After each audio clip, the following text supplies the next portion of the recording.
আর একটা শেয়াল বনে বিচরণ করছিল। ও একটা ছোট্ট শাবক দেখতে পেল। ও ভাবলো, আজ একেই আমি খাবার হিসেবে গ্রহণ করব। আশেপাশে দেখলো কেউ দেখছে না, তো কেউ ছিল না। আর সেই শাবকের ওপর আক্রমণ করল, যা হলো একটা ঘোর অপরাধ। বনের নিয়ম অনুসারে আপনি কখনোই শাবকের উপর আক্রমণ করতে পারেন না। তারপর এই খবরটা যখন রাজা সিংহ জানতে পারলেন, সভার আয়োজন করলেন।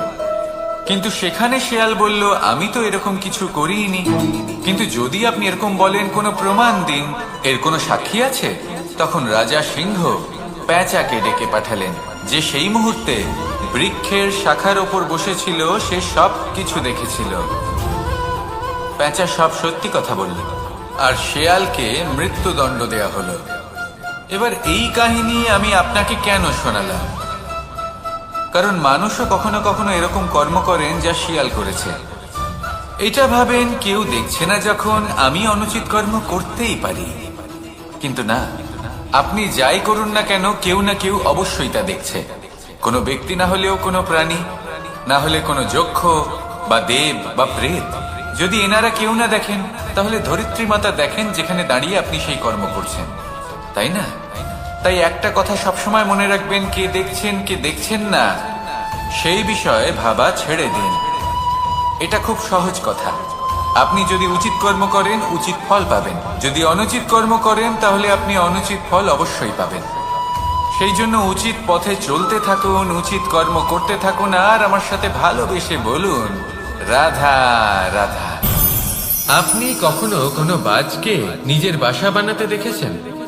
এই বাজ যখনই কোনো বাসা বানায়, তখন উঁচু গাছের ডালে বা কোনো পর্বতের শিখরে বাসা বানায়, অনেক উচ্চতায়। আর সেখানে তার সন্তানও জন্মগ্রহণ করে। যখন এই সন্তানেরা জন্মায়, তখন এই বাজ খুবই ভালোবেসে এবং খুব সাবধানে এদের পালন পোষণ করে। নিজের ঠোঁট দিয়ে তাদের ঠোঁটে খাবার পরিবেশন করে। কিন্তু যেই সেই সন্তানেরা হৃষ্টপুষ্ট হয়ে যায় এবং সেই কথা বাজ নিজে বুঝতে পেরে যায়, সেই বাজ নিজেই সেই বাসা ছিন্ন ভিন্ন করে দেয়। সেই সন্তান যাদের সবেমাত্র ডানা গজিয়েছে, কিভাবে উঠতে হয় তারা জানে না, সেই সন্তানগুলিকে উচ্চতা থেকে ঠেলে দেয়। সেই সন্তান প্রথমে ভয়ভীত হয়ে যায়। তারা সামনে মৃত্যুকে দেখতে পেয়ে ভয়ের কারণে তাদের ডানা ঝাপটাতে থাকে। আর সেই প্রক্রিয়াতেই সেই সন্তানগুলি উড়তে শুরু করে দেয়। এবার এই ঘটনায় আমরা কি শিক্ষা পেতে পারি? এটাই, যদি আপনি মাতা পিতা হন, তাহলে নিজের সন্তানকে অবশ্যই স্নেহ করুন, কিন্তু তাদেরকে নিজের আঁচলের তলায় বেঁধে রাখবেন না। যদি আপনি চান আপনার সন্তান জীবনে উন্নতি করুক, তাহলে নিজের মুঠো থেকে তাদের স্বতন্ত্র করে দিন। এই সংসারে সংঘর্ষ করতে দিন। সেই সন্তান নিজেই বুঝতে পারবে যে জন্মের সময় পাওয়া ডানা কি করে ব্যবহার করতে হয়। আর আপনার চোখের সামনে আপনার সন্তান এই আকাশে উড়তে থাকবে।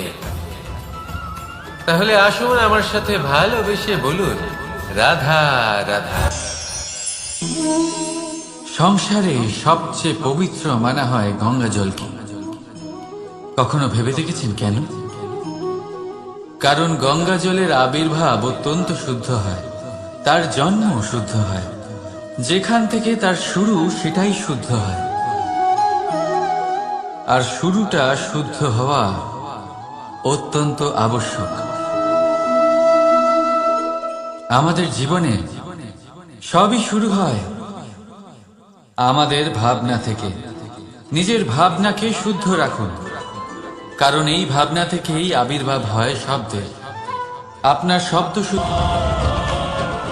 এই সংসারে, এই জীবনে নিজের ভাবনা শুভ রাখলে, শুদ্ধ করলে, আপনার মন সুপ্রসন্ন হয়ে বলবে, রাধা রাধা। মানুষ জন্মগ্রহণ করে, তার সাথে ভয়েরও জন্ম হয়। ছোটবেলা থেকেই আমাদের মনে কোনো না কোনো প্রকারের ভয় থেকেই যায়। কেউ এই বিষয়ে ভয় পায় যে তার কোনো বস্তু তার থেকে দূরে চলে যাবে। কেউ এই বিষয়ে ভয় পায় যে আমি নিজেকে হারিয়ে ফেলব। কেউ এই ভেবে ভয় পায় যে আমার প্রিয়জনেরা তারা যেন আমার থেকে দূরে না চলে যায়। কেউ এই ভেবে ভয় পায় যে আমরা যেন পথ না হারিয়ে ফেলি। আদি ইত্যাদি। কিন্তু সত্যি কথা বলতে ভেবে দেখুন, এই ভয় বাস্তবে কি? শুধুই একটা মনস্থিতি, আর কিছুই নয়।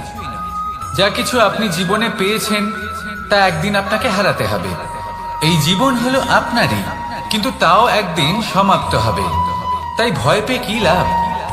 এই ভয় শুধু আপনাকে জীবন যাপন করা থেকে বাধা দিচ্ছে, আর কিচ্ছু নয়। পথ হারিয়ে ফেললেই বুঝতে পারবেন যে নতুন পথ কিভাবে বানাতে হয়।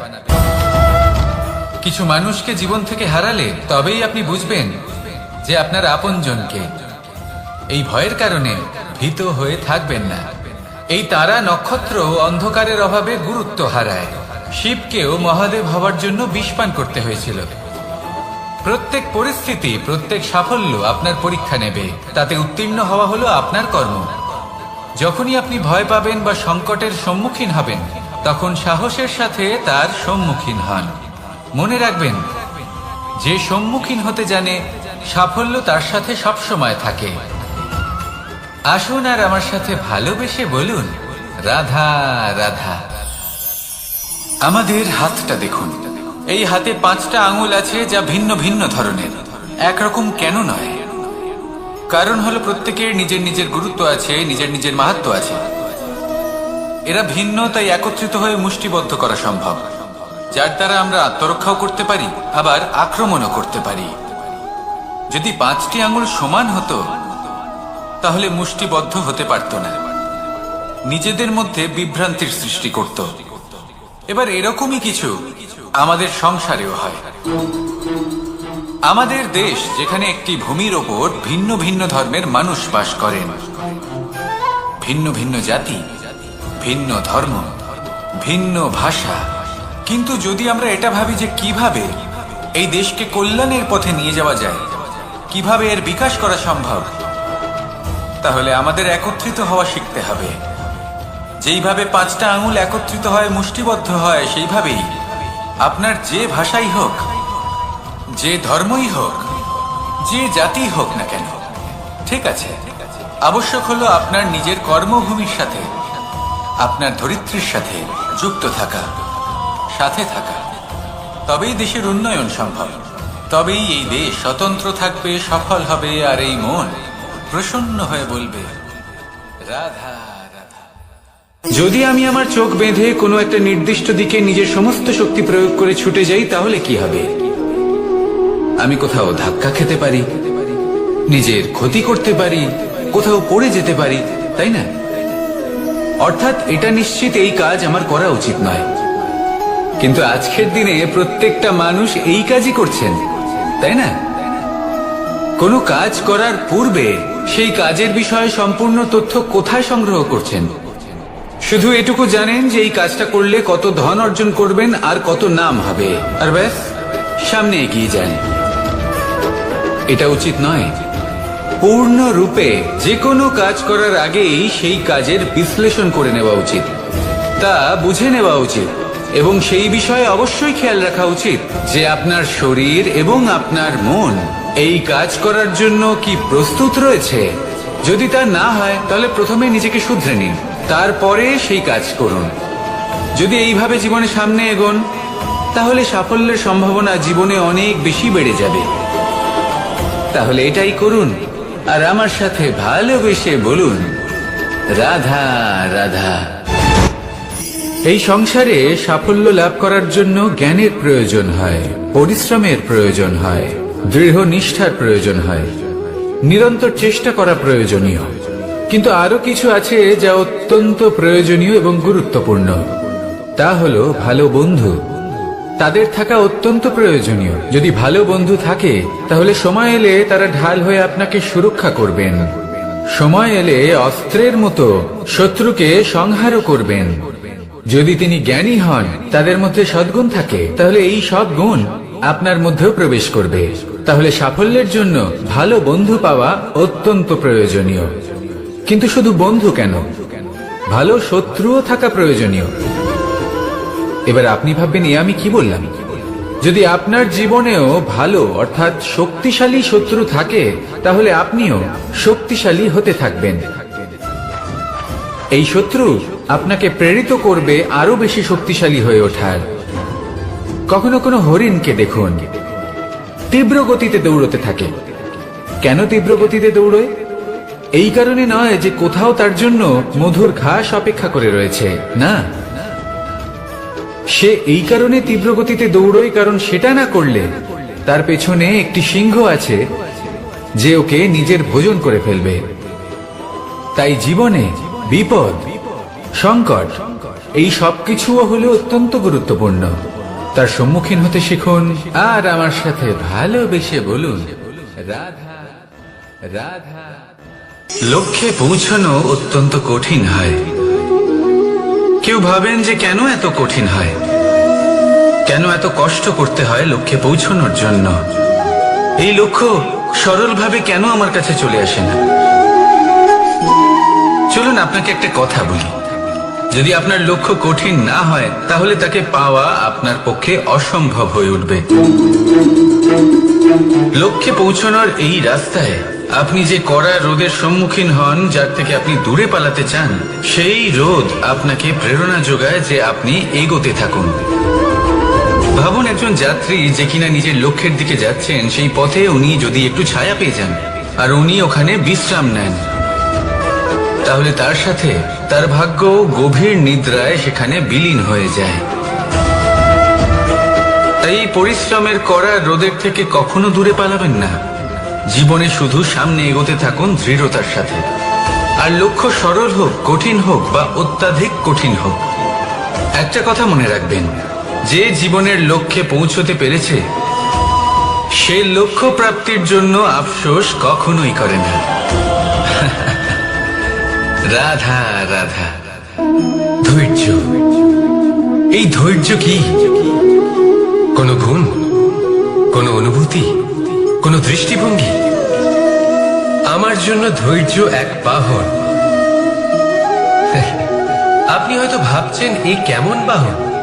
বাহন তো ঘোড়া হতে পারে, হাতি হতে পারে, উটও হতে পারে, কিন্তু ধৈর্যকে বাহন বানানো মানে? চলুন আপনাকে একটা কথা বোঝাই। পৃথিবীতে এমন কোনো বাহন নেই যে তার আরোহীকে আছড়ে ফেলেনি। সেটা উট হোক বা হাতি হোক বা ঘোড়া হোক, চলতে চলতে কখনো নড়বড় করেই বসে। তারপর সেই আরোহী পড়ে কারোর পায়, তারপর পড়ে তার নিজের নজরে। কিন্তু ধৈর্যরূপী বাহন কখনো কাউকে ফেলে না, কখনো না। না সেই আরোহী কারোর পায়ে পড়ে আর না তো নিজের নজরে। কারণ ধৈর্য আপনাকে বিবেক প্রদান করে, বিবেক আপনাকে পরিকল্পনায় সাহায্য করে, আর পরিকল্পনা প্রদান করে আপনাকে শক্তি, আপনার লক্ষ্যের দিকে অগ্রসর হওয়া। বুঝলেন? ধৈর্যকে সঙ্গে রাখুন, নিজেকে আরো ধৈর্যশীল করে তুলুন। এই ধৈর্যের সাহায্যে আরোহণ করে দেখুন কিভাবে এই বাহন আপনাকে আপনার গন্তব্যে পৌঁছে দেবে। রাধা রাধা। সংসারে এমন একটা ভ্রান্ত ধারণা রয়েছে যে সবকিছু ভাগ্যের দ্বারা পাওয়া যায়, কিন্তু ভাগ্য, প্রারব্ধ এ তো সকলের জন্যই সমান হয়। এটা তো ব্যক্তির উপরে নির্ভরশীল হয়, তার আকাঙ্ক্ষার উপরে নির্ভরশীল হয়, বাসনার উপরে নির্ভরশীল হয়, স্বভাবের উপরে নির্ভরশীল হয় যে উনি সেটা নিয়ে কি করেন। দেখুন এই প্রসাদ কিন্তু সকলকেই দেওয়া হয়, কিন্তু তা গ্রহণ করবেন কিভাবে সেটা ব্যক্তির উপরে নির্ভর করে। আপনাকে এক উদাহরণ দিই। যেমন ধরুন দুজন মানুষকে আমি একটা করে মাটির ডেলা দিলাম, সেটা নিয়ে তারা কি করবেন? একজন মানুষ তার ছোট ছোট ডেলা বানাবেন আর পথযাত্রীদের ওপরে ছুঁড়ে মারবেন, হাসি ঠাট্টা করবেন, তাদের বস্ত্র নোংরা করে দেবেন, সেটাতেই উনি আনন্দ পাবেন। অন্যদিকে দ্বিতীয় ব্যক্তি সেই মাটির ডেলা দিয়েই নিজের জন্য একটা কুঁড়ে ঘর বানাবেন। সেই কুঁড়ে ঘর যা রোদেতে, বৃষ্টিতে, ঝড়ে তাকে সুরক্ষিত রাখবে। অনুভূতি, এই অনুভূতি বদলাতে শিখুন। এই অনুভূতি অত্যন্ত গুরুত্বপূর্ণ। ভালোবাসাতেও এই অনুভূতি হলো অত্যন্ত গুরুত্বপূর্ণ। ভালোবাসা সে বন্ধুর সাথে হোক, মা বাবার সাথে হোক, ভাই বোনের সাথে হোক, স্ত্রীর সাথে হোক, যে কারোর সাথে হোক,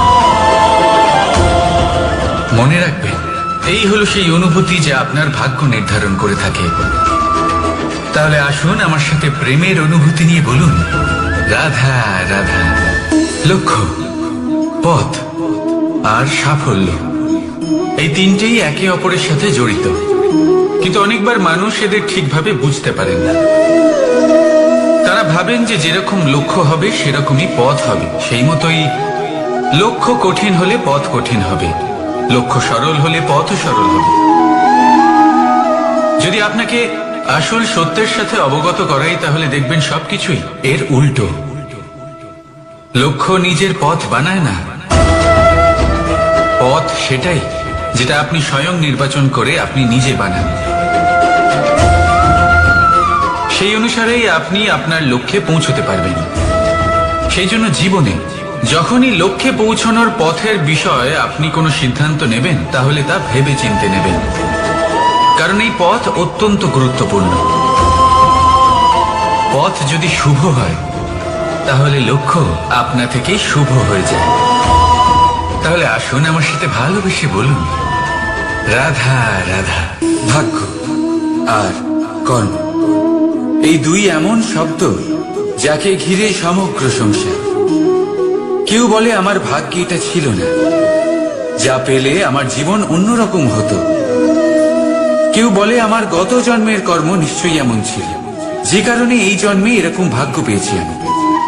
এসব বাদ দিন আর একবার শান্ত চিত্তে ভাবুন। আপনি বুঝতে পারবেন যে ভাগ্য আর কর্ম এই দুই এই জন্মে। তফাৎ শুধুমাত্র এটাই যে যদি ভাগ্যের কথা বলা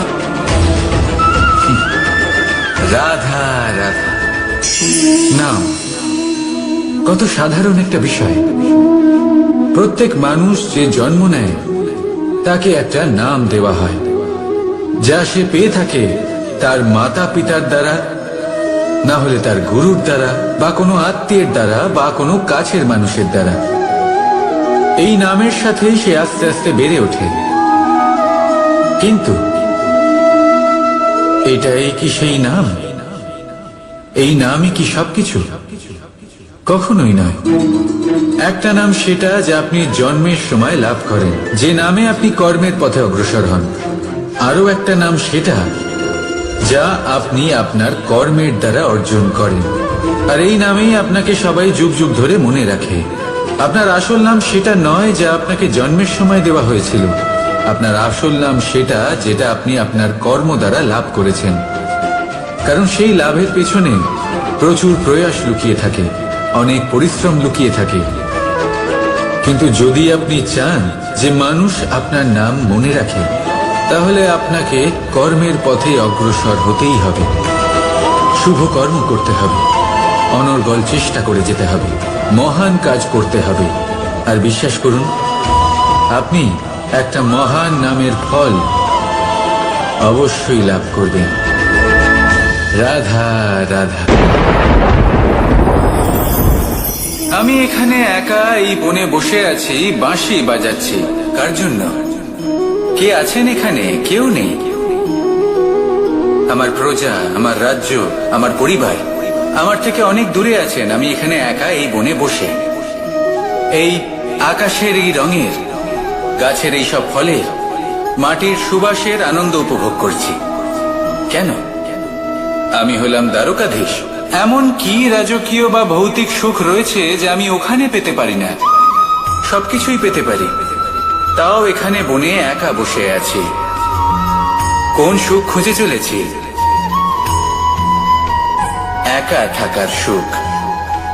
আমরা প্রত্যেকদিন অনেক মানুষের সাথে, চিন্তাধারার সাথে, কর্মের সাথে, পরিস্থিতির সাথে, সুখ দুঃখের দ্বারা বেষ্টিত থাকি। জীবনের এই চক্রে আমরা জড়িয়ে পড়তে থাকি। যতই আমরা এই সমস্যার সমাধান করি, আমরা ততই এতে জড়িয়ে পড়ি। আমরা এতটাই জড়িয়ে পড়ি যে যখন আমরা আয়নায় নিজেদের দেখি, তখন আমরা নিজেদের চিনতেই পারি না। এমন মনে হয় যেন আমরা নিজেদের হারিয়ে ফেলেছি। সেই জন্য প্রত্যেক দিন আপনি কিছু সময় নিজের সাথে কাটান একান্তে। এটা অত্যন্ত আবশ্যক। নিজের অস্তিত্বের গভীরে গিয়ে দেখতে শিখুন। নিজেকে বুঝুন, অদ্ভুত শান্তির অনুভূতি হবে। যেমন এই বায়ু, এই বৃক্ষ, এই পুষ্প, এই নিসর্গ, এদের মতো আপনিও কখনো একলা হতে শিখুন। কখনো নিসর্গের একটা অংশ হয়ে দেখুন। এই মন প্রসন্ন হয়ে বলবে, রাধা। একবার একটা শেয়াল বনে বিচরণ করছিল। ও একটা ছোট্ট শাবক দেখতে পেল। ও ভাবলো, আজ একেই আমি খাবার হিসেবে গ্রহণ করব। আশেপাশে দেখলো কেউ দেখছে না তো, কেউ ছিল না। আর সেই শাবকের ওপর আক্রমণ করলো, যা হলো একটা ঘোর অপরাধ। বনের নিয়ম অনুসারে আপনি কখনোই শাবকের উপর আক্রমণ করতে পারেন না। তারপর এই খবরটা যখন রাজা সিংহ জানতে পারলেন, সভার আয়োজন করলেন। কিন্তু সেখানে শেয়াল বলল, আমি তো এরকম কিছু করিনি। কিন্তু যদি আপনি এরকম বলেন, কোনো প্রমাণ দিন, এর কোনো সাক্ষী আছে? তখন রাজা সিংহ পেঁচাকে ডেকে পাঠালেন, যে সেই মুহূর্তে বৃক্ষের শাখার ওপর বসেছিল। সে সব কিছু দেখেছিল। পেঁচা সব সত্যি কথা বলল, আর শেয়ালকে মৃত্যুদণ্ড দেয়া হলো। এবার এই কাহিনী আমি আপনাকে কেন শোনালাম? কারণ মানুষও কখনো কখনো এরকম কর্ম করেন যা শিয়াল করেছে। এটা ভাবেন কেউ দেখছে না, যখন আমি অনুচিত কর্ম করতেই পারি। কিন্তু না, আপনি যাই করুন না কেন, কেউ না কেউ অবশ্যই তা দেখছে। কোনো ব্যক্তি না হলেও কোনো প্রাণী, না হলে কোনো যক্ষ বা দেব বা প্রেত। যদি এনারা কেউ না দেখেন, তাহলে ধরিত্রী মাতা দেখেন, যেখানে দাঁড়িয়ে আপনি সেই কর্ম করছেন, তাই না? তাই একটা কথা সবসময় মনে রাখবেন, কে দেখছেন কে দেখছেন না সেই বিষয়ে ভাবা ছেড়ে দিন। এটা খুব সহজ কথা। আপনি যদি উচিত কর্ম করেন, উচিত ফল পাবেন। যদি অনুচিত কর্ম করেন, তাহলে আপনি অনুচিত ফল অবশ্যই পাবেন। সেই জন্য উচিত পথে চলতে থাকুন, উচিত কর্ম করতে থাকুন, আর আমার সাথে ভালোবেসে বলুন, রাধা রাধা। বাহ, পুষ্পের সুবাস আমার খুব ভালো লাগে। অত্যন্ত সুন্দর হয় এই পুষ্প। এইভাবে চারিদিকে পুষ্প দেখে মন আনন্দিত হয়ে ওঠে। এবার আপনারা ভেবে দেখুন, আমার চারিদিকে পুষ্প নয়, আগুন আছে। তাহলে কি হবে? আমার শরীর কি জ্বলে যাবে না? অবশ্যই জ্বলবে। শরীরকে কি আগুনের তাপ সহ্য করতে হবে না? অবশ্যই সহ্য করতে হবে। এটাই হলো প্রকৃতির নিয়ম।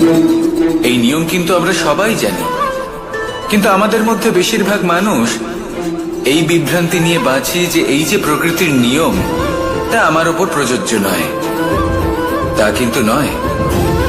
আমাদের চতুর্দিকে এই যে নিসর্গ রয়েছে, আমরা তার কতটা ক্ষতি করি সেটা একবার ভেবে দেখুন।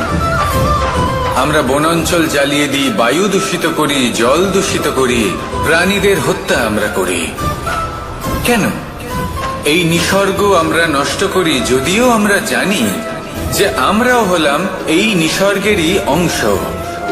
এবার দেখুন, শরীরের কোনো অংশে যদি আগুন ধরান, আস্তে আস্তে সমস্ত শরীরও জ্বলে যাবে। সেইভাবেই নিসর্গ যদি নষ্ট হয়ে যায়, তাহলে মনুষ্য জাতিও নষ্ট হয়ে যাবে। তাই এই যে নিসর্গ আপনি দেখছেন, এই পুষ্প, এই বৃক্ষ, বায়ু, জল, এদের সকলকে রক্ষা করুন, নষ্ট নয়। মনে রাখবেন, যদি নিসর্গ থাকে, মানুষ থাকবে। যদি নিসর্গ থাকে, তাহলেই জীবন থাকবে। আসুন আমার সাথে ভালোবেসে বলুন, রাধা রাধা। কারই না পছন্দ বলুন তো? অত্যন্ত সুস্বাদু হয় এই মধু, মিষ্টি খেতে হয় এবং তার শক্তিও প্রদান করে। এবং প্রত্যেকটি মিষ্টি পদার্থের মতোই এতেও খুব তাড়াতাড়ি পিঁপড়ে ধরে যায়। অন্যদিকে যদি নুনকে দেখি, তাহলে বছরের পর বছর রাখলেও এতে পিঁপড়ে ধরে না। এবার যদি কথা বলি বন্ধুত্বের, তাহলে বন্ধুত্ব নুনের মতো হওয়া উচিত, মধুর মতো নয়। যারা সামনে এলে শুধুমাত্র মধুর মধুর কথা বলবে, পরে এতে পিঁপড়ে ধরে যাবে। এটা নুনের মতো হওয়া উচিত। প্রকৃত বন্ধু হলো সে, যে সময় এলে পরে আপনার সামনে আপনার প্রকৃত সত্য তুলে ধরবে। তা সে যতই কঠিন হোক না কেন, আপনার দোষ, আপনার অপগুণ, আপনার খামতি আপনাকে বলতে পারবে, যাতে আপনি সেগুলো শুনে মেনে নিয়ে তারপর নিজেকে শুধরোতে পারেন। এটাই হলো প্রকৃত বন্ধুত্ব।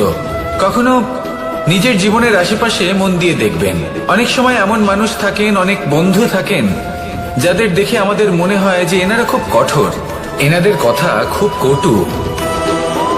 কিন্তু বেশিরভাগ এমন মানুষের মনটা যদি বুঝতে পারেন তাহলে দেখবেন তাতে কোনো মালিন্য নেই, এনাদের মন অত্যন্ত পবিত্র হয়। যদি আপনার জীবনেও এমন কোনো ব্যক্তি থেকে থাকে, এমন বন্ধু থাকে, তাহলে তাদের আগলে রাখুন আর আমার সাথে ভালোবেসে বলুন, রাধা রাধা। যতক্ষণ আমরা এই সংসারে জীবিত ততক্ষণ আমাদের সাথে সবকিছু থাকে, আমাদের ধন, সুখ স্বাচ্ছন্দ্য, আমাদের মিত্রগণ, আমাদের পরিবার, এই সমাজ, এই সবকিছু আমাদের সাথে থাকে। যেদিন আমরা এই সংসারকে ত্যাগ করব, এদের মধ্যে কেউ আমাদের সাথে যাবে না, না ধন, না স্বাচ্ছন্দ্য, না সম্পত্তি। এই সকল মানুষ, এই সমাজ, এরা শুধুমাত্রই শ্মশান পর্যন্ত আমাদের সাথে থাকতে পারবেন। তারপরে যদি আমাদের সাথে কিছু যেতে পারে তাহলে তা শুধুই আমাদের ধর্ম। আর এই সংসারে আমরা নিজেদের যে সুনাম রেখে যাই সেটা সম্ভব শুধুমাত্র কর্মের দ্বারা। সেই জন্য সংসারে যতদিন পর্যন্ত জীবিত আছেন, যদি কিছু অর্জন করতে চান তাহলে ধর্ম অর্জন করুন, ধর্মের বিষয়ে স্পষ্টতা অর্জন করুন এবং কর্ম অর্জন করুন।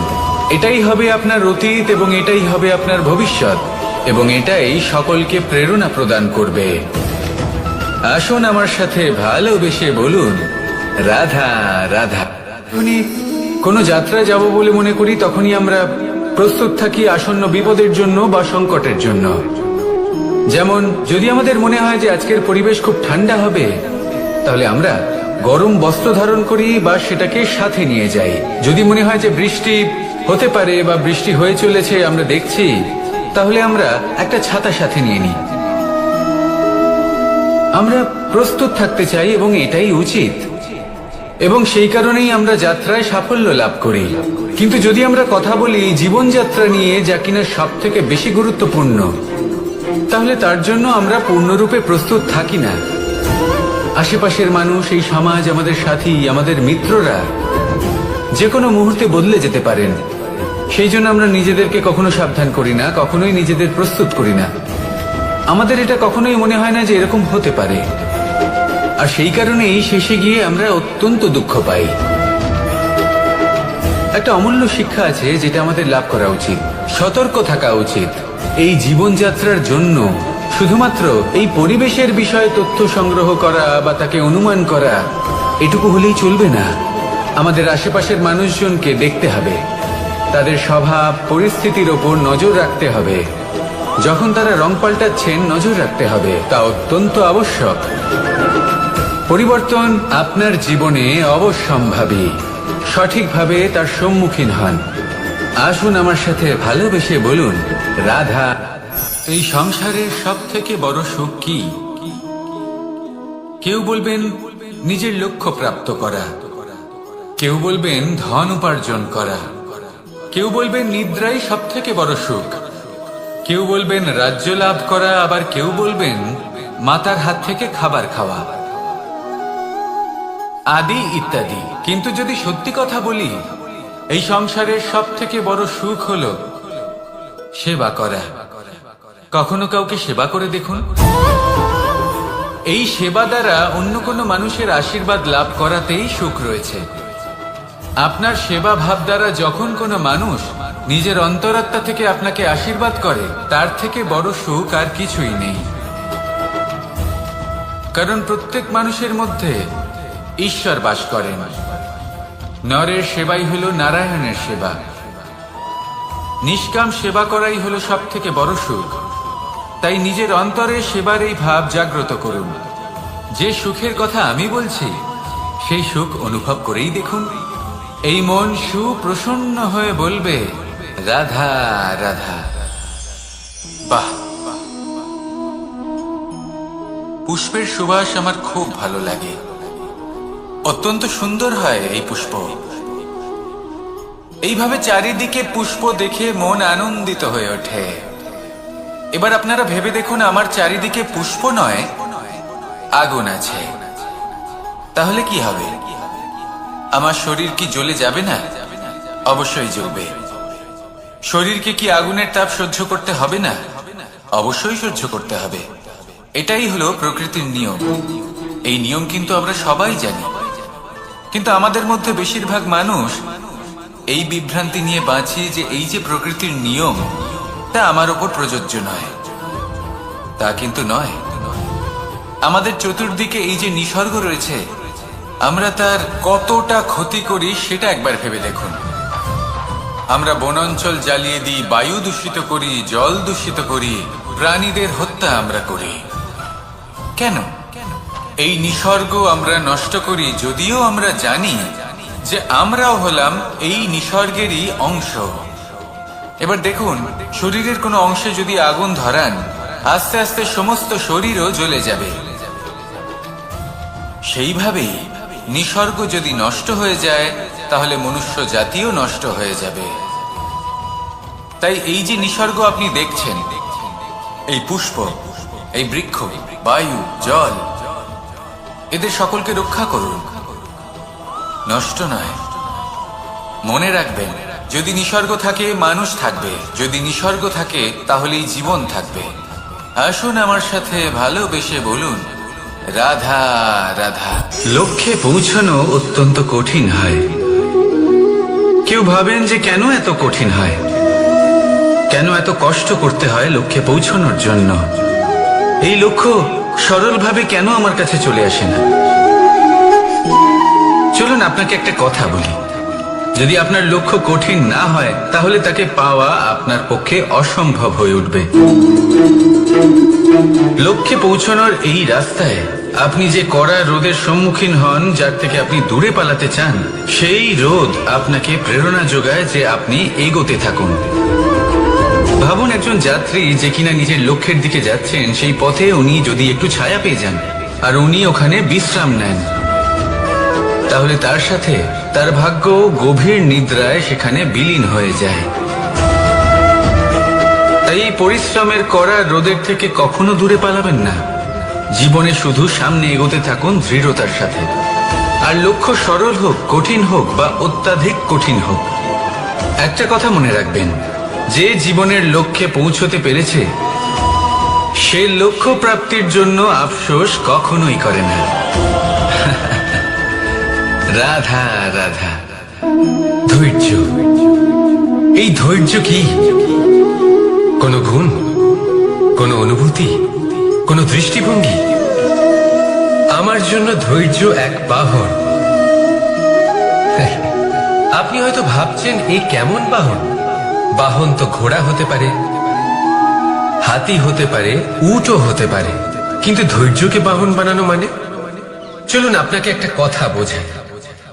পৃথিবীতে এমন কোনো বাহন নেই যে তার আরোহীকে আছড়ে ফেলেনি। সেটা উট হোক বা হাতি হোক বা ঘোড়া হোক, চলতে চলতে কখনো নড়বড় করেই বসে। তারপর সেই আরোহী পড়ে কারোর পায়, তারপর পড়ে তার নিজের নজরে।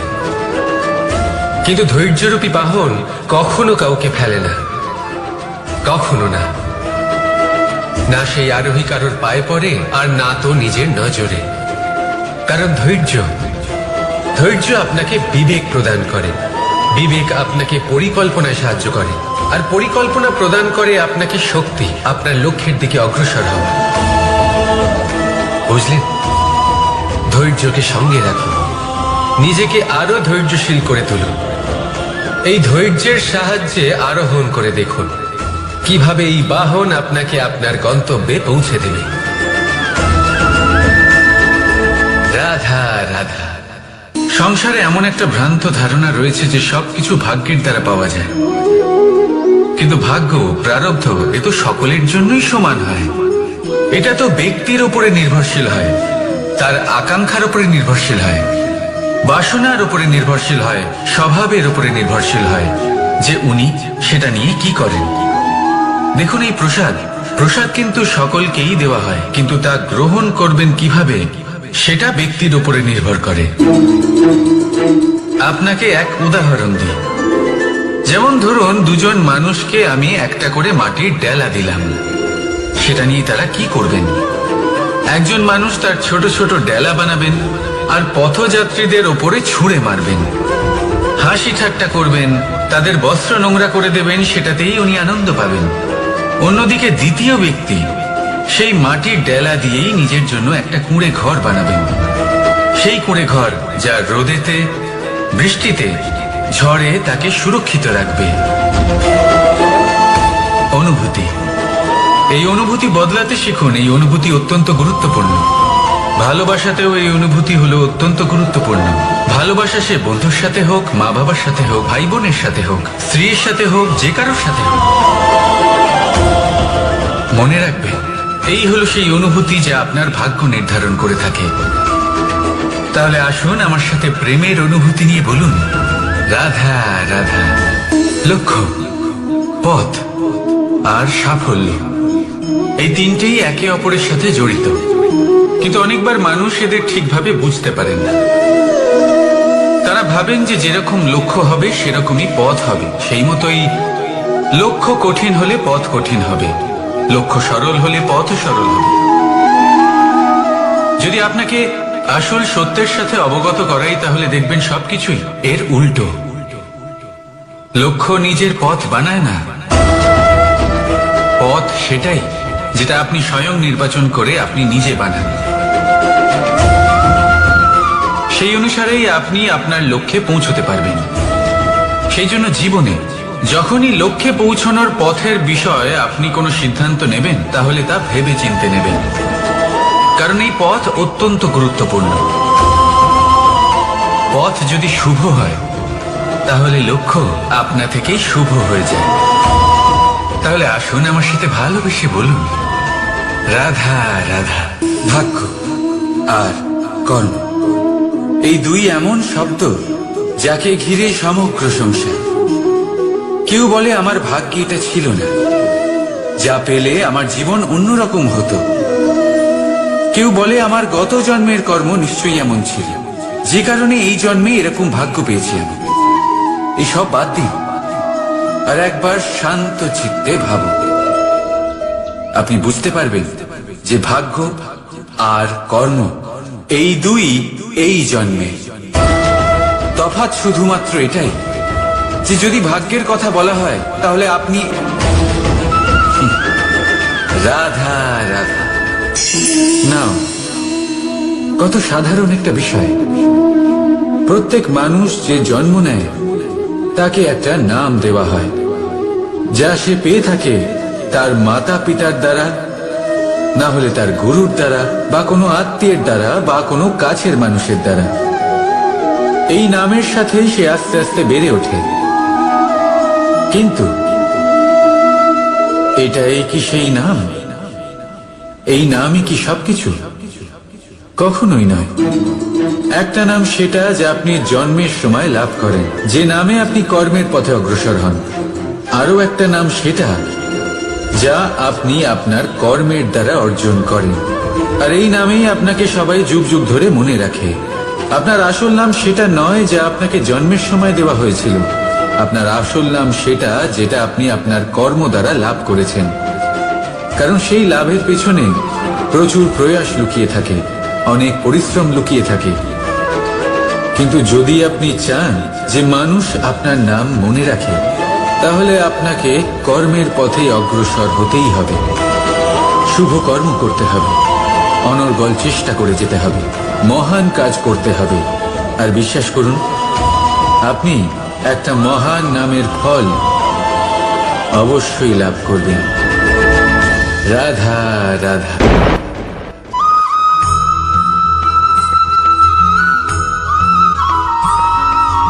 মধু কারই না পছন্দ বলুন তো?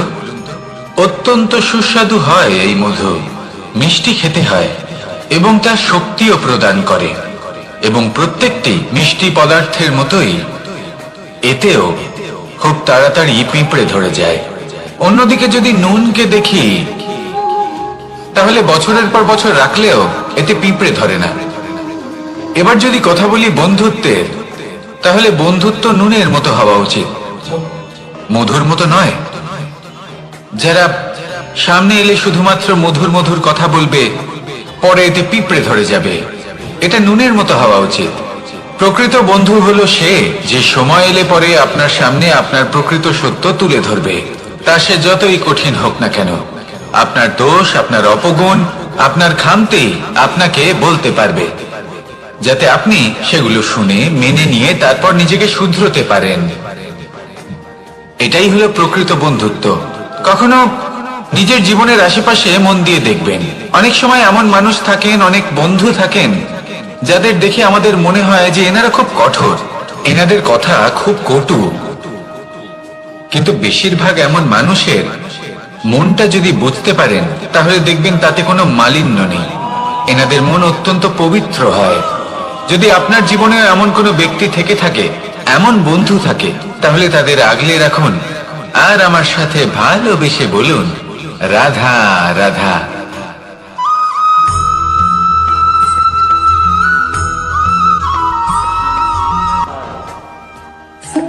কেমন আছেন আপনারা?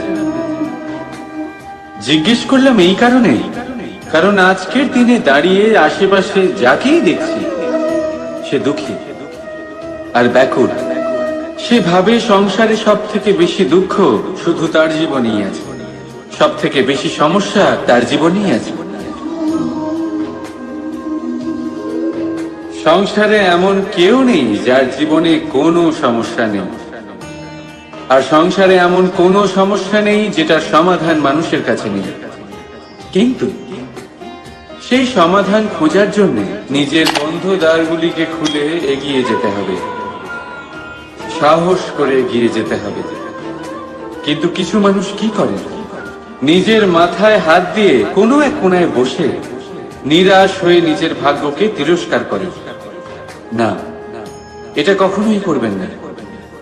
কর্ম করুন, এগিয়ে যান, সাহস দেখান, আর সব থেকে জরুরি কথা, সংযম হারাবেন না। কারণ আপনার লক্ষ্য যতই কঠিন হোক না কেন, সেটা অবধি পৌঁছানোর রাস্তা আপনার পায়ের তলা দিয়ে সর্বদাই যাবে। রাধা রাধা।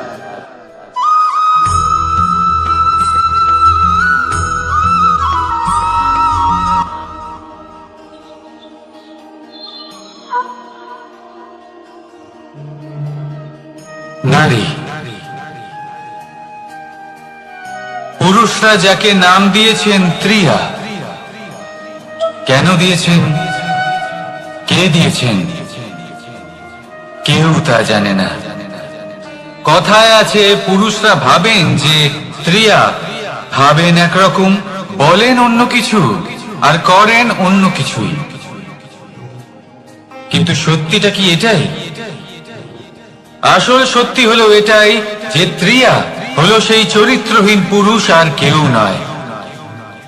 সেই পুরুষ যারা নারীকে বলেন যে আপনি হলেন মা, আপনি হলেন দেবী, আপনি হলেন বোন। আর ভাবেন কি? ভাবেন যে এই নারী হলো আমাদের পায়ের ধুলো আর কিচ্ছু নয়। আর কি করেন? ওনাদের মাথায়, ওনাদের খোপায় মালা পরিয়ে দিয়ে ভাবেন যে ওনারা হলেন তাদের পায়ের ধুলোর সমান। একজন নারীর সম্মান ভঙ্গ করেন, তাদের দাসী মনে করেন। ভুলবেন না, যত্র নারীয়াস্ত পূজ্যন্তে রমন্তে তত্র দেবতা। অর্থাৎ যেখানে নারীকে পুজো করা হয় সেখানে ঈশ্বর বাস করেন, আর যেখানে নারীকে অপমান করা হয় সেখানে ঈশ্বর এবং ভাগ্য এই দুই রুষ্ট হয়।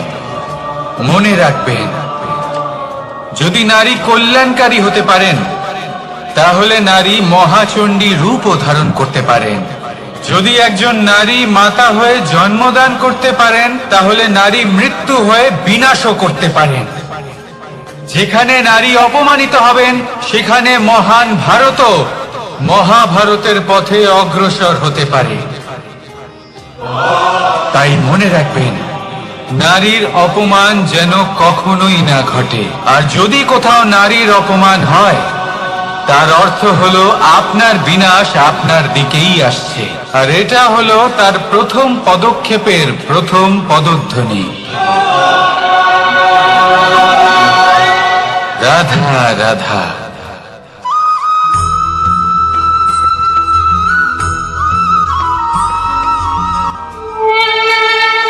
দুঃখ কি, ভয় কি, এদের কিছুটা এইভাবে ভাবা যেতে পারে। জীবনে যখনই আপনি কিছু একটা লাভ করবেন, তখন সেটা হারানোর ভয় তার সাথেই চলে আসে। যেমন আপনি যদি ধন অর্জন করেন, ধন হারানোর ভয় তার সাথেই চলে আসে। সম্পত্তি অর্জন করলে সেটা লুট হবার ভয় তার সাথেই চলে আসে। আর এটা জীবনের সাথেও হয়। যেই মুহূর্তে আপনি জন্ম নেন, মৃত্যুর ভয় তার সাথেই চলে আসে। জন্ম না নিলে মৃত্যু কিভাবে হবে? মৃত্যুর ভয় কোথা থেকে আসবে? এবার এই ভয় কি সেটা আপনাকে বুঝিয়ে বলি। এই ভয় যদি মনের মধ্যে থাকে, জীবনে থাকে, তাহলে যা কিছু লাভ করবেন, সুখ, সম্পত্তি, সুবিধা, ধন, এইগুলি লাভ করার একটা আনন্দ থাকে, এদের সাথে জীবনযাপন করার একটা আনন্দ থাকে। এই ভয় সেই আনন্দ আপনার থেকে কেড়ে নেয়। ধরে নিন কাল আপনার মৃত্যু হতে চলেছে। এবার কালকের মৃত্যুর ভয় আজই মনে পুষে রাখলে, তাহলে এই ভয় আজকের সুখ, আজকের শান্তি আপনার থেকে কেড়ে নেবে। ভয় এটাই করে। সেই জন্য মনে রাখবেন, ভয়ের সঙ্গ আপনি ত্যাগ করে দিলে জীবন যাপনের যে সুখ তা চিরকাল আপনার সাথে থাকবে। আসুন আর আমার সাথে ভালোবেসে বলুন, রাধা রাধা।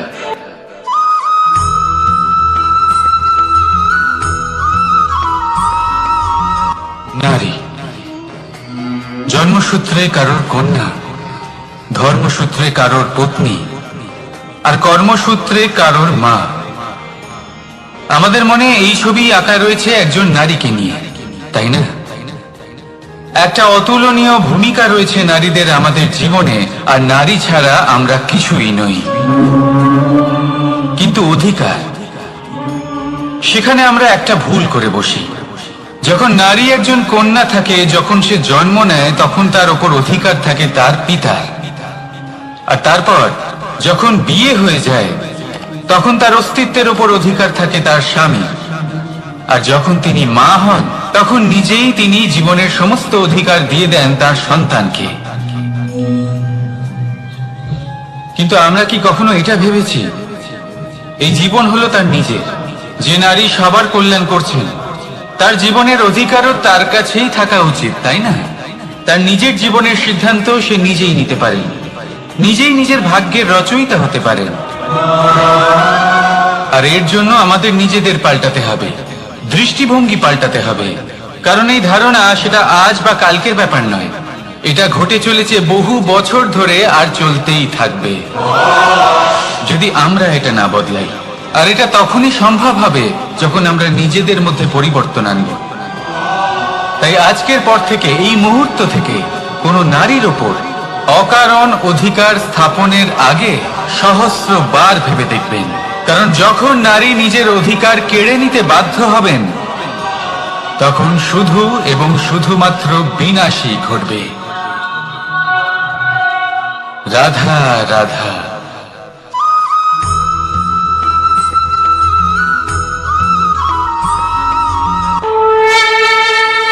দুঃখ এমন এক অনুভূতি যেটা আমরা চাই বা না চাই, আমাদের জীবনে এটা অবশ্যই আসবে। আমাদের মনকে বিব্রত করে তুলবে, আমাদের মনকে বিচলিত করে তুলবে। কখনো ভেবে দেখেছেন এই দুঃখ আমাদের জীবনে কেন আসে, কিভাবে আসে? যদি আপনি মন দিয়ে চিন্তা করেন, তাহলে আপনি বুঝতে পারবেন যে এই দুঃখের অনুভূতি পরিস্থিতির থেকে বেশি মানসিকতার থেকে বেশি আশেপাশের লোকজনের সাথে জড়িয়ে। কারণ আশেপাশের লোকজনেরাই আপনার জন্য পরিস্থিতি তৈরি করেন, যা ভালোও হতে পারে আবার খারাপ। আপনার আশেপাশের লোকজনেরাই আপনার মানসিকতাকে প্রভাবিত করে, হয় তাকে ভালো করে অথবা খারাপ করে। আমাদের জীবনের অর্ধেক দুঃখ এই কারণে যে আমরা তাদের উপরে আশা রাখি যাদের উপরে কোনো আশা রাখা উচিত নয়, আর অর্ধেক দুঃখ এই কারণে যে আমরা তাদের উপরে সন্দেহ করি যাদের উপর সেটা করা উচিত নয়। তাৎপর্য এটাই যে মানুষকে চেনার চেষ্টা করতে থাকুন। যেদিন আপনি এটা বুঝে যাবেন যে কে সুজন আর কে দুর্জন, সেই দিন এই দুঃখ আপনার জীবন থেকে দূরে কোথাও চলে যাবে। রাধা রাধা।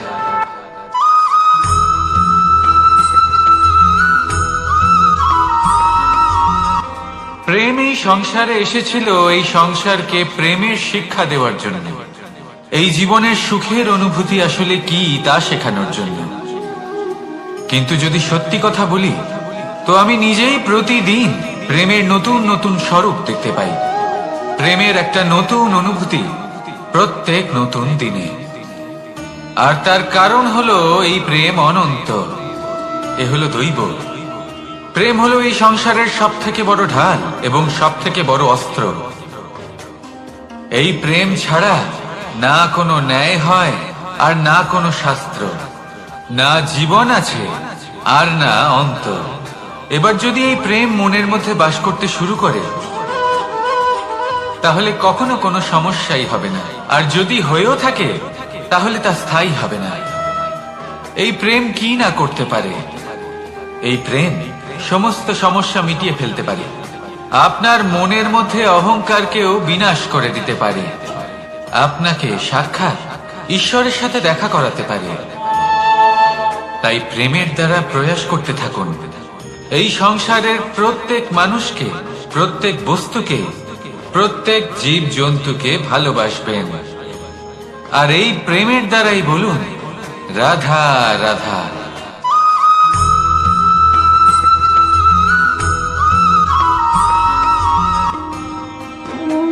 কর্ম, ধর্ম আর কর্তব্য, এই তিনটি একে অপরের সাথে জড়িত। আর অনেক সময় এই তিনটি পালন করতে করতে আমাদের সেই ব্যক্তির সামনে গিয়ে দাঁড়াতে হয়, তার বিরুদ্ধেই যেতে হয়, যাকে আমরা সব থেকে বেশি ভালোবাসি। কিন্তু সেইখানে এই যুদ্ধ কোনো ব্যক্তিগত যুদ্ধ থাকে না, এ হলো কর্ম, ধর্ম আর কর্তব্যের যুদ্ধ। এটা সরল নয়, অত্যন্ত কঠিন হয় তার সম্মুখীন হওয়া যাকে আমরা সব থেকে বেশি সম্মান করি। কিন্তু আমাদের তো আমাদের ধর্মের পথে চলতেই হবে, কারণ আমরা কর্মবদ্ধ, কর্তব্যবদ্ধ, আর এটাই করা উচিত।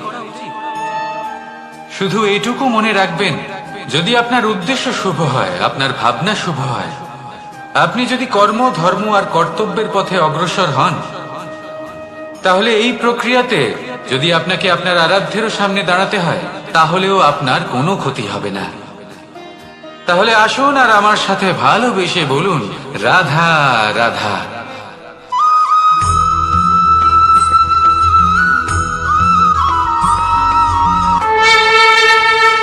আপনি কি কখনো কোনো জলের ধারা দেখেছেন? তার সামনে যতই মাটি থাকুক না কেন, যতই কাদা থাকুক না কেন, যখন এই জলের ধারা বইতে আরম্ভ করে দেয়, তখন এই কাদাকে নিজেই ধুয়ে নিয়ে যায়। ওই কাদাকে ধুয়ে দেয় এবং নিজের পথ নিজেই তৈরি করে নেয়। তাহলে আপনিও এরকম জলের মতো হয়ে উঠুন। যদি হয়ে উঠতে পারেন, তাহলে নিজের মনে, নিজের ভাবনার, নিজের জীবনের যত অনাবশ্যক তত্ত্ব আছে, অনুপযোগী অংশ রয়েছে, অর্থাৎ অপরিষ্কার অংশ রয়েছে, তা নিজে থেকেই নির্মল হয়ে উঠবে। আর যেরকম জলের ধারা কখনো থেমে থাকে না, সব সময় বয়ে চলে, সেইভাবে আপনিও কখনোই থামবেন না, সব সময় বয়ে চলুন, এগোতে থাকুন।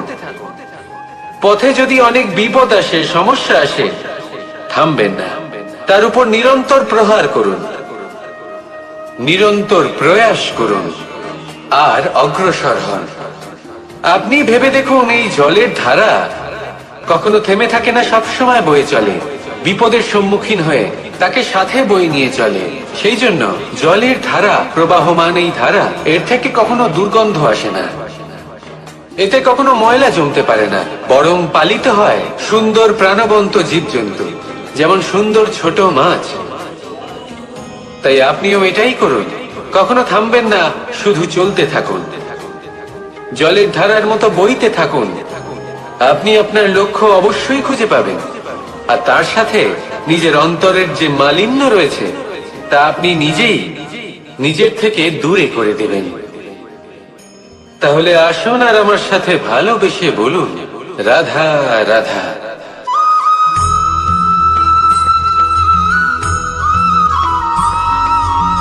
আমরা যে মানুষকে চাই, যাকে আমরা ভালোবাসি তাকে একটা উপহার অবশ্যই দিতে চাই, এমন এক উপহার যা ওনার ভালো লাগবে, যা শ্রেষ্ঠ হবে, অতি প্রিয় হবে, বহুমূল্য হবে, বা বলতে পারেন মূল্যবান হবে। তাই আমরা কি করি? আমরা বাজারে যাই, তার জন্য স্বর্ণ, আভূষণ, হিরে, মুক্তো এইসব নিয়ে আসি। কিন্তু এটাই কি সর্বশ্রেষ্ঠ উপহার? কখনোই না। সর্বশ্রেষ্ঠ উপহার হলো স্বাধীনতা, তাকে নিজের মনের মতো বাঁচার স্বাধীনতা। যদি আপনি কাউকে স্বাধীনতা না দিতে পারেন, তাহলে সে কোথাও না কোথাও বন্দী হয়ে যায়, তার বিকাশ কোথাও না কোথাও আটকে যায়। কিন্তু যদি আপনি কাউকে স্বাধীনতা দিতে পারেন, তাহলে আপনি দেখবেন ও সমস্ত সংসারকে, এই জীবনকে নিজের দৃষ্টিভঙ্গি দিয়ে দেখবে, বুঝবে যে কোনটা হলো উচিত আর কোনটা হলো অনুচিত, আর এটাই হলো সর্বশ্রেষ্ঠ।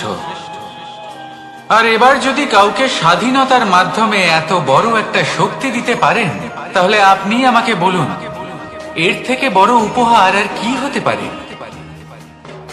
আসুন আর আমার সাথে ভালোবেসে বলুন, রাধা রাধা।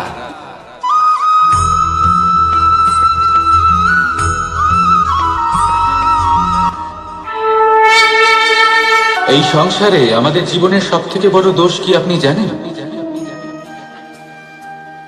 কেউ বলবেন লোভ, কেউ বলবেন লালসা, কেউ বলবেন অসত্য।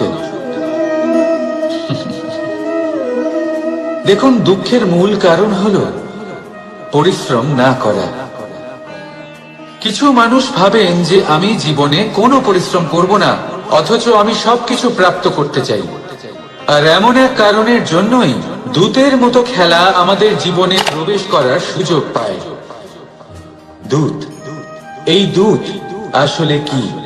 দূত অর্থাৎ কোনো পরিশ্রম ছাড়াই অন্য কেউ পরিশ্রম করে যা অর্জন করেছেন, যে সুখ সুবিধা অর্জন করেছেন, তা নিজের জন্য শুধুমাত্র একটা খেলার মাধ্যমে নিজের করে নেওয়ার ইচ্ছে। আর এই ইচ্ছে অত্যন্ত বিনাশকারী হতে পারে। এই ইচ্ছে যদি আপনার বিবেক, আপনার মন, আপনার চেতনা, আপনার ভাবনা প্রবাহিত করে ফেলে, তারপরে আপনি চেষ্টা করতে শুরু করে দেবেন, আর সেইখান থেকেই আপনার পতন শুরু হবে। এই চেষ্টা করবেন যে অন্য কারোর জীবনের সমস্ত ধন, তার সমস্ত জীবন সম্পূর্ণভাবে নিজের করে নেওয়া। কারণ প্রথমে আশা জাগ্রত হয়, আর এই আশা হতাশায় পরিণত হতে সময় লাগে না। এই হতাশা কুণ্ঠায় পরিণত হতে সময় লাগে না, কুণ্ঠা লোভে পরিণত হতে সময় লাগে না, আর এই লোভ প্রতিশোধ স্পৃহাতে পরিণত হতে সময় লাগে না। আর যখন এই সব কিছু হয়, আপনি দুষ্ট হয়ে যান।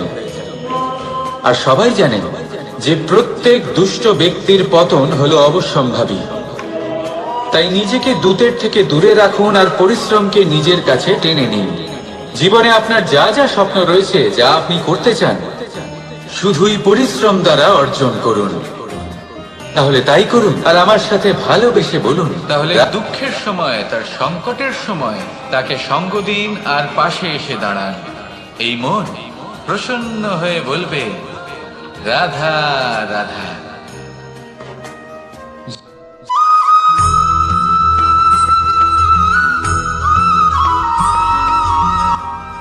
জীবনে এমন কিছু কাজ রয়েছে যা আপনাকে একাই করতে হয়, আর এমন কিছু কাজ রয়েছে যা আপনাকে একসাথে মিলে করতে হয়, একজোট হয়ে, সঙ্গবদ্ধ হয়ে। এবার সঙ্গবদ্ধ বলতে কি বোঝাতে চাইছি?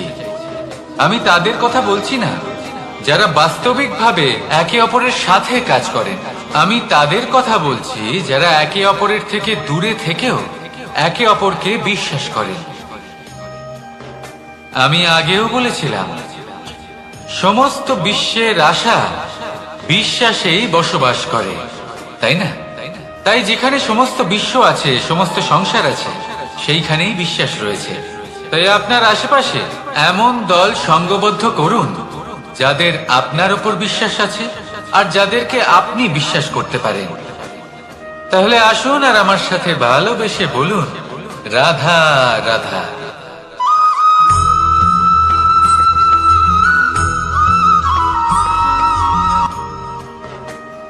জীবনে সব থেকে বেশি গুরুত্বপূর্ণ বস্তু কি? বাড়ি, বাহন, সোনা, ধন। যদি আমি সত্যি বলি তাহলে জীবনে সব থেকে বেশি গুরুত্বপূর্ণ বস্তু কোনো বস্তুই নয়। যদি কিছু গুরুত্বপূর্ণ থাকে তাহলে তা হলো অনুভূতি, করুণা, মিত্রতা, মাতৃত্ব, বাৎসল্য, আর সব থেকে বেশি গুরুত্বপূর্ণ ভালোবাসা। নিজেদের এই জীবনে যদি আপনি শুধুমাত্র বস্তুর খেলাতে মেতে থাকেন তাহলে জীবনে আনন্দ কখনোই থাকবে না। নিজের এই জীবনকে অনুভূতির পীঠস্থান বানিয়ে তুলুন। এই মন প্রসন্ন হয়ে বলবে, রাধা রাধা।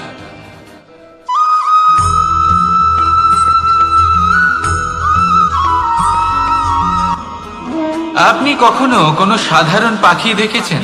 যেমন বাবুই। সে কি করে? সে কোনো গাছের ডালে নিজের বাসা বানায়।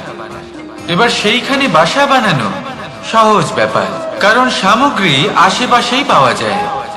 কিন্তু সমস্যা হলো আক্রমণ। কোনো সাপ বা অন্য কোনো পশু ওর বাসাতে ওর সন্তানদের উপর না আক্রমণ করে বসে, এই ভয়ে তার সব সময় থাকে। আর এটা সব থেকে কঠিন ব্যাপার এদের জন্য, নিজের বাসায় নিজের সন্তানদের সুরক্ষা। আর বাজ পাখি, যদি আমরা বাজের কথা বলি তাহলে তারা কি করে? বাজ পাখি কোনো উঁচু পাহাড়ের শিখরে কোনো পাথরের খাঁজে নিজের বাসা তৈরি করে। এবার ওখানে বাসা বানানো একেবারেই সহজ ব্যাপার নয়, কারণ সামগ্রী আশেপাশে পাওয়া যায় না, দূর থেকে নিয়ে আসতে হয়। কিন্তু সেইখানে আক্রমণের ভয়ও কখনোই থাকে না। এইভাবে উচিত রূপে ও নিজের বাসা রক্ষা করতে পারে, নিজের সন্তানদের রক্ষা করতে পারে। এর সারমর্ম হলো এটাই, যদি সমস্যা বড় হয় তাহলে সমাধানও উচ্চমানের হওয়া উচিত। একটা বাজ পাখির মতো ভাবা আরম্ভ করে দিন। জীবনে যে কোনো সমস্যা ছোট মনে হবে। রাধা রাধা।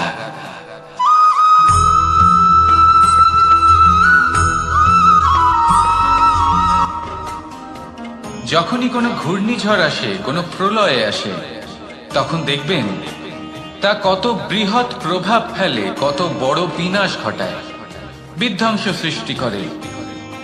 যখন বন্যা আসে তখন কত গভীর প্রভাব ফেলে, কত সর্বনাশ ঘটায়।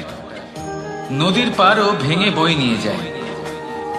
সেখানে কোনো গাছকে দেখুন, শান্তভাবে দাঁড়িয়ে থাকে, চুপ করে, আর নিজের কাজ করে, ছায়া প্রদান করে, ফল প্রদান করে, কোনো শব্দ না করেই নীরবে কর্ম করে। যদি নদীর কথা বলি, নদী যখন বয়ে চলে খেতে জল প্রদান করে, বনস্পতিদের প্রাণ প্রদান করে, আমাদের পানীয় জল দেয়। এত মহান কাজ করে কোনো শব্দ না করে, নীরবতার সাথে।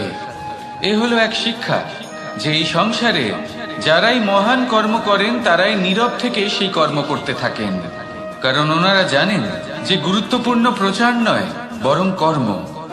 আর যারা রুদ্রের সাথে থাকেন, কোলাহল করেন, তারা শুধুমাত্র ধ্বংসই করেন। এবার আপনি মৌন থেকে শুধুমাত্র কর্ম করে মহান হতে চান, নাকি রুদ্রের সাথে থেকে বিধ্বংস ঘটাতে চান? সিদ্ধান্ত আপনারই।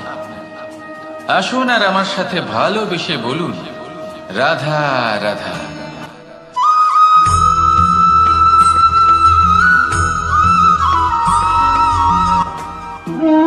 মানুষ জীবনে সবসময় সুখ পেতে চান, কিন্তু এই সুখ এটা আসলে কি? এই সুখের আসল রূপ কি? আমি বলি সুখের আসলে দুটি রূপ হয়, বাহ্যিক সুখ, আত্মিক সুখ। আর এটা ঠিক তেমনই হয় যেরকম আমাদের শরীরের সাথে জড়িত ছায়া আর আমাদের শরীরের মধ্যে বসবাসকারী আত্মার। যদি ছায়ার কথা ভেবে দেখেন তাহলে বুঝতে পারবেন আমাদের শোবার সময় ভোরবেলা এই ছায়া অনেক বড় হয়ে যায়। যখন এই সূর্য মাথার উপরে চলে আসে, তার তাপ বেড়ে যায়, তখন এই ছায়া ছোট হয়ে যায়। আর যেই অন্ধকার নেমে আসে, এই ছায়া আপনার সঙ্গ ত্যাগ করে। এরকমই হয় বাহ্যিক সুখ। আর এবার কথা বলি আমাদের শরীরের মধ্যে বসবাসকারী এই আত্মা, এই আত্মা কখনো আমাদের সঙ্গ ত্যাগ করে না, সব সময় আমাদের সাথে জড়িয়ে থাকে। এরকমই হয় আত্মিক সুখ, যা সব সময় আমাদের সাথে থাকে। আত্মিক সুখ কারোর সেবা করে, আত্মিক সুখ কাউকে সাহায্য করে, আত্মিক সুখ প্রেম বোধে, যা কখনো আমাদের সঙ্গ ত্যাগ করে না। সেখানে বাহ্যিক সুখ, যতক্ষণ আপনি সম্পন্ন কিছু মানুষ এবং সুবিধার সাথে আছে, এই বাহ্যিক সুখ আপনার সাথে থাকবে। সম্পন্নতা চলে গেলে, মানুষজন চলে গেলে, সুখ সুবিধা চলে গেলে, বাহ্যিক সুখও চলে যায়। তাহলে এই আত্মিক সুখ খুঁজে নিন এবং সেই সুখের সাথেই বলুন, রাধা রাধা।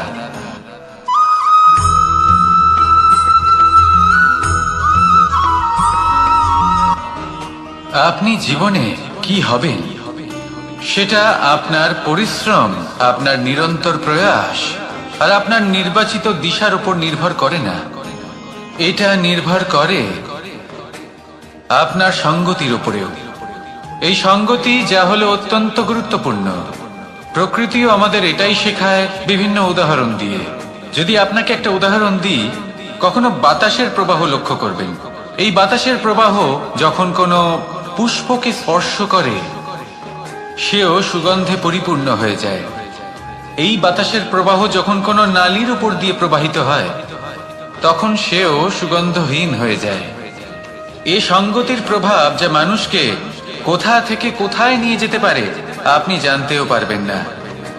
এ হলো সঙ্গতির প্রভাব, যেখানে চানার সাথে গুড়ও মিশে যেতে পারে।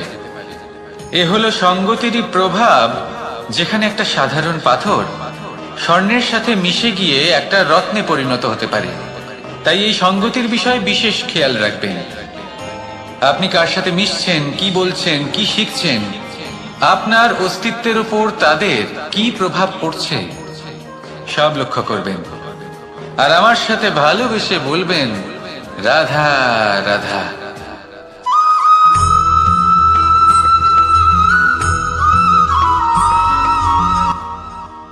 মানুষ এক অত্যন্ত বিচিত্র প্রাণী। পরিকল্পনা করে, ষড়যন্ত্র করে, প্রচেষ্টা করে, কাউকে পরাজিত করার চেষ্টাও করে। সাপকে একটা দড়ি মনে করে হাতে চেপে ধরার চেষ্টা করে, কিন্তু একটা কথা বুঝতেই পারে না, সময়ের এই সাপ, এটা হাতে চেপে ধরাই যায় না। আর আপনি যা করবেন তা আবার ফিরে আসবে আপনারই সামনে। দেখুন, এতে কিছুই যায় আসে না যে আপনি কুম্ভকারের পুত্র নাকি কৃষ্ণের পুত্র। যদি আপনি অনুচিত কর্ম করেন, তাহলে আপনার সাথেও অনুচিতই হবে। অশুভ কর্ম করলে আপনার সাথেও অশুভই হবে। কুরু বংশ অত্যন্ত মহান বংশ ছিল। এই কুরু বংশ কি হলো তার সাথে? একটা গোটা বংশ বয়ে গেল, কারণ ওনাদের উদ্দেশ্য অশুভ ছিল। অন্যদিকে 5 জন বনবাসী পাণ্ডব মহাভারত বিজয়ী হলেন, কারণ তাদের উদ্দেশ্য শুভ ছিল। তাই মনে রাখবেন, শুভ অগ্নি প্রজ্বলিত করবেন, শুভ তাপ সঞ্চার হবে। অশুভ অগ্নি প্রজ্বলিত করবেন, নরকেই জ্বলতে হবে। তাহলে আসুন আর আমার সাথে ভালোবেসে বলুন, রাধা রাধা।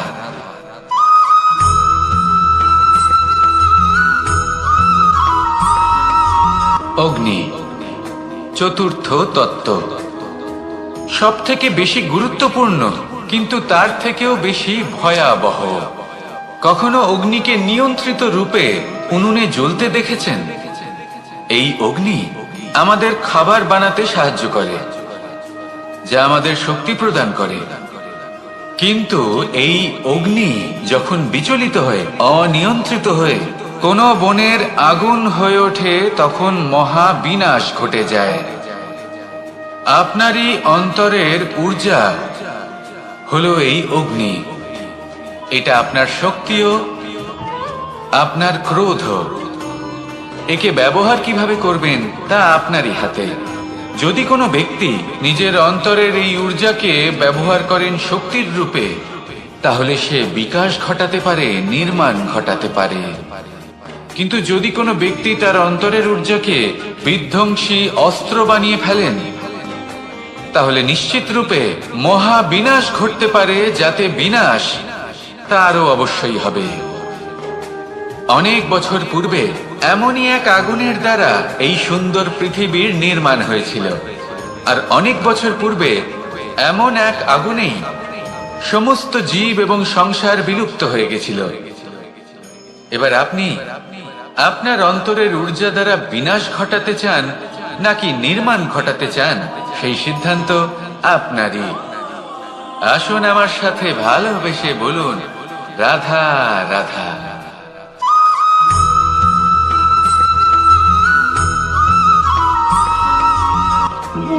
মানুষ জীবনে সবসময় শিখরে পৌঁছতে চায়, অনেক উঁচুতে উঠতে চায়, আর তার জন্য তারা কি না করে, পরিকল্পনা করে, ষড়যন্ত্র করে, প্রার্থনা করতে থাকে, আবার কারোর কাছে সাহায্যও চায়। কিন্তু এত কিছু করা সত্ত্বেও অনেক সময় মানুষ শিখরে পৌঁছতে পারে না। যদি পৌঁছেও যায় তাও খুব তাড়াতাড়ি নিচে নেমে আসে। এর কারণ কি? একটা উদাহরণ দিয়ে বোঝানো যাক। এই হলো ময়ূর পেখম, আর এই হলো পাথর। যদি এই পেখমকে হাওয়ায় ছুঁড়ে দিই তবে ও উড়তে থাকে, কিন্তু এই পাথর অতি শীঘ্রই মাটিতে নেমে আসে। এর কারণ কি? ভার। এই পাথর হলো ভারী, আর এই শিক্ষাই আমাদের গ্রহণ করতে হবে। ঠিক এইভাবেই যদি আমাদের মন দ্বন্দ্ব আর অহংকার দ্বারা পরিপূর্ণ হয়ে থাকে, তাহলে তা কখনোই শিখরে পৌঁছবে না। পৌঁছে গেলেও খুব শীঘ্রই মাটিতে নেমে আসবে। তাই এই মনকে হালকা করতে শিখুন, অহংকারকে, এই হিংসাকে ত্যাগ করুন। তারপর উঁচুতে উড়ে তো দেখুন কত উঁচুতে উঠতে পারবেন আপনি। আসুন আমার সাথে ভালোবেসে বলুন, রাধা রাধা।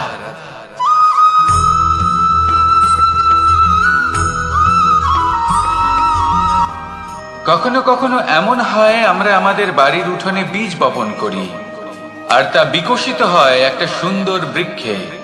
তার শাখাগুলি প্রতিবেশীর বাড়ি পর্যন্ত পৌঁছায়। ফলের বর্ষণ প্রতিবেশীর বাড়িতেও হয়ে থাকে, আর আমরা ভাবি গাছ আমরা উৎপন্ন করব আর ফল খাবেন আপনারা। এই কেমন কথা হলো? আপনাকে এই কথা বুঝতে হবে যে এসব হলো ভৌতিক বস্তু, সাংসারিক বস্তু। কখনো নিজের বাড়ির বাগানে ভালোবাসার গাছ বপন করে দেখুন, তার শাখাও প্রতিবেশীর বাড়ি পর্যন্ত পৌঁছবে, ফলের বর্ষণ সেখানেও হবে।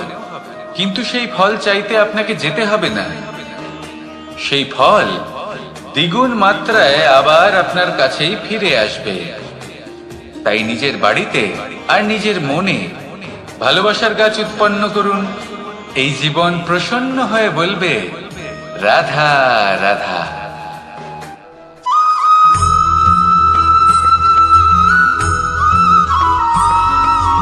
আজ আমি আপনাকে এমন এক গল্প শোনাবো যা আমার নন্দ বাবা আমাকে শুনিয়েছিলেন যখন আমি ছোট ছিলাম। কাহিনী একজন সাধু আর একজন বিছের। একবার এক সাধু নদীর পাড়ে স্নান করছিলেন। উনি দেখলেন যে জলের প্রবাহে একটা বিছে ভেসে যাচ্ছে। তার প্রাণ বাঁচানোর জন্য উনি তাকে তুলে নদীর পাড়ে রাখার চেষ্টা করলেন, কিন্তু যেই সেই বিছেকে উনি হাতে তুললেন, সেই বিছে ওনাকে কামড়ে দিল। সাধু আবার চেষ্টা করলেন, সেই বিছেকে হাতে নেওয়াতে সে আবার তাকে কামড়ে দিল। আরো একবার চেষ্টা করাতে ওনার শিষ্য ওনাকে জিজ্ঞেস করল, এ আপনি কি করছেন গুরুদেব? এসব কি হচ্ছে? আপনি তারই প্রাণ বাঁচানোর চেষ্টা করছেন যে আপনাকে কামড়ে দিচ্ছে। গুরুদেব উত্তর দিলেন যে ও বিছে হয়েই নিজের কর্ম করছে, নিজের প্রবৃত্তি, নিজের ব্যবহার বদলাচ্ছে না। তাহলে আমি সাধু হয়ে তা কেন বদলাবো? এর তাৎপর্য হলো সরল, যে সংসারে কিছু মানুষ আছেন যারা হয়তো খারাপ, দুষ্ট প্রকৃতির, আর হয়তো তারা কখনোই বদলাবেন না, কখনোই কোনো পরিবর্তন আসবে না। কিন্তু তার মানে এই নয় যে আমরা আমাদের কর্ম করা ছেড়ে দিই, আমরা আমাদের প্রচেষ্টা ছেড়ে দেব। আগে না, আমাদের তো করতেই হবে, কারণ ইতিহাস সাক্ষী আছে যে এই চেষ্টা এই সংসারের ধারাকেও বদলে দিতে পারে। তাহলে আপনিও আসুন আর আমার সাথে ভালোবেসে বলুন, রাধা রাধা।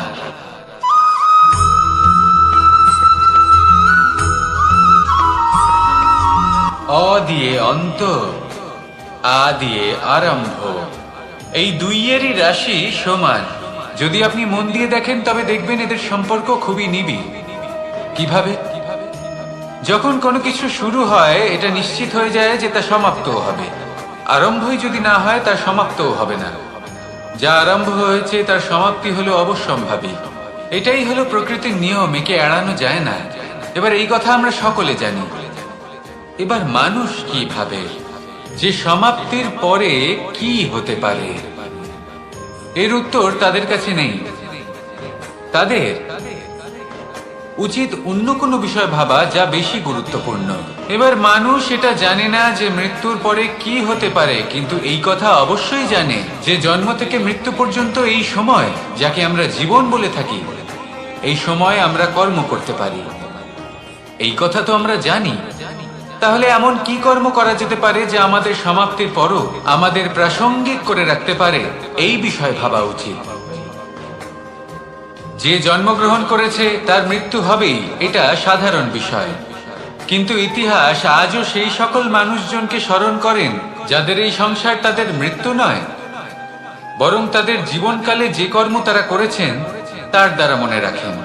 সেই কর্মের কারণে এই সংসারে তাদের নাম, তাদের কর্ম, তাদের ব্যক্তিত্ব, তাদের কীর্তি অমর হয়ে থাকে এবং থাকবে।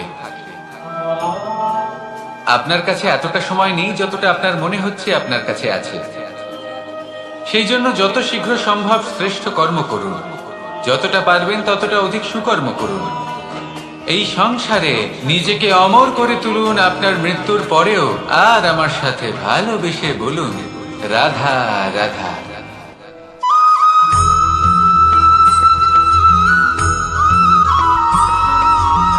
আপনি কখনো কোনো পাখি দেখেছেন? তীব্র বায়ু, ভয়ানক বর্ষা, হিংস্র জীব একাধিকবার তাদের বাসা নষ্ট করে দেয়, কিন্তু তাও সে ঝড়ের সাথে ঝগড়া করে না। সে কখনো বর্ষাকে হিংসে করে না, আর না সে হিংস্র পশুদের ওপর প্রতিশোধ নেয়। সে শুধু স্থান পরিবর্তন করে, অন্য কোনো শক্ত ডালে আবার নিজের বাসা বানাতে উদ্যোগী হয়, আর তারপর সফল হয়ে নিজের পরিবার প্রতিষ্ঠা করে। আর তারপর কিছু মাসের মধ্যেই তার ছোট সন্তানদের আকাশে ডানা মেলে উড়তে দেখা যায়। অন্যদিকে একটি সাপ প্রহারের প্রতিশোধ নেওয়ার উদ্দেশ্যে মানুষের বসতিতে প্রবেশ করে, আর শেষে সে নিজেই মারা যায়। এই শিক্ষাই আমাদের মানুষদের জন্য প্রযোজ্য। প্রতিশোধের আগুনে মানুষ স্বয়ং ভস্ম হয়ে যায়, উত্থান থেকে পতনের দিকে নিয়ে যায়। তাই যদি জীবনে উন্নতি করতে হয় তবে পরিবর্তনের চিন্তা নিয়ে কর্ম করুন, নয়তো প্রতিশোধ আপনাকে রসাতলে তলিয়ে দেবে।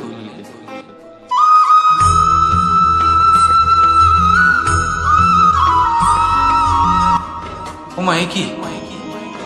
আমি কখন থেকে এখানে অপেক্ষা করছি, হাত পেতে দাঁড়িয়ে রয়েছি যাতে একটা ফল আমার হাতে এসে পড়ে এবং সেটা আমি খেতে পারি। কখন থেকে অপেক্ষা করছি, কিন্তু সেটা হচ্ছেই না। এবার আপনি বলবেন যে এসব কি বলছি, এ কি অদ্ভুত কথা বলছি।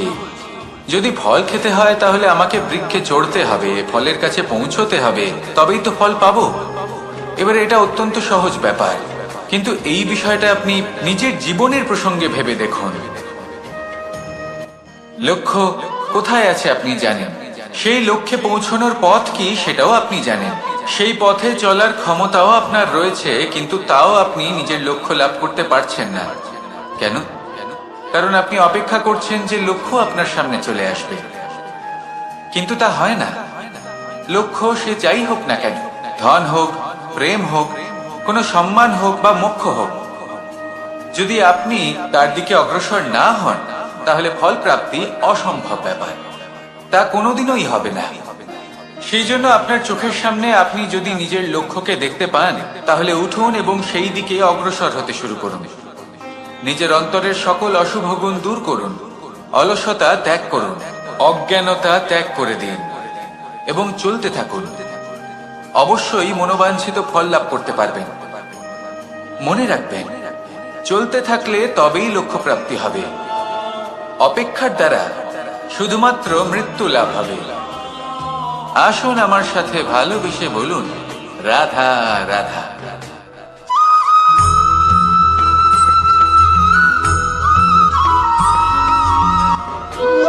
সংসারে সব থেকে কঠিন কাজ কি? কেউ বলবেন পর্বত আরোহণ করা, কেউ বলবেন সাঁতার কাটা, কেউ বলবেন আকাশে ওড়া। কিন্তু বাস্তবে সত্যি কি এগুলি কঠিন? আসলে যদি দেখা যায় তো এগুলি কিছুটা আলাদা। যে কাজ আমরা করতে অভ্যস্ত নই, আমরা তাকে কঠিন ভেবে নিই। যেমন সাঁতার কাটা আলাদা, পাহাড়ে ওঠার কলা আলাদা, আকাশে ওড়ার কলা আলাদা। যেমন কিছু মানুষ গণিত আর বিজ্ঞানকে কঠিন ভেবে নেয়, কিন্তু বাস্তবে এটা সাহিত্যের থেকে কিছুটা ভিন্ন, কঠিন নয়। দেখুন, এই সংসারে কঠিন কিছুই নেই, শুধু একে অপরের থেকে কিছুটা ভিন্ন। যেমন কোনো মানুষ হন, সম্পর্ক হোক, কারোর চিন্তাধারা বা বিচার বুদ্ধি হোক, কখনো কখনো আমরা বুঝতে পারি না, কারণ আমাদের চিন্তাধারা ও বিচার বুদ্ধির থেকে সেগুলি আলাদা। কিন্তু যদি এটা বুঝে নেওয়া যায় যে সেটা কঠিন নয়, একটু ভিন্ন মাত্র, তাহলে অনেক সম্পর্ক বাঁচানো যেতে পারে। রাধা রাধা।